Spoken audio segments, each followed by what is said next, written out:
About pulling is the footwork. We can compare this to shot put or discus and track. So if we say that that's the line in discus, we're not allowed to cross it. In discus we have an approach and then all the power is going through our legs and we're spinning through. Same with shot put. Shot put has a bit of a different approach usually, sort of a shuffle step, but again everything's coming through the legs. Top athletes in the world are using that approach when they're throwing a discus or throwing a shot put. We can apply the same thing to pulling. With pulling, pretend that that's the line. So when we're approaching, everything's coming through our legs, and then we're pulling through with our arms.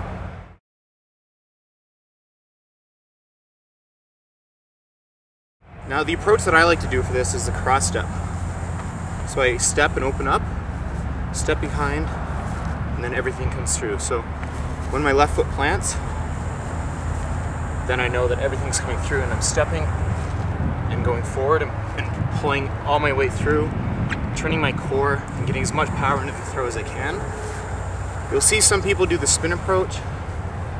I haven't really practiced that this much, but essentially it's like that. The thing that I don't like is you're losing sight of the field.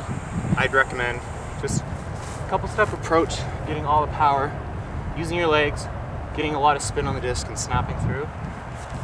One of the things when people are running up and approaching is they think that, you know, by lifting up they get more power in their legs, but actually the power of the legs comes from getting down tight and transferring that through your body motion, spinning.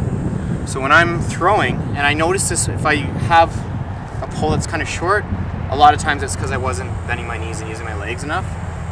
So what you really want to focus on is as you're approaching, stay down on it and be spinning through. You'll see some people come up, and then you'll see the disc, go up in the air or directly out of bounds, and we want to avoid that at all costs. What we want is a nice pull, so try and stay down on it, approach, and then spin everything through.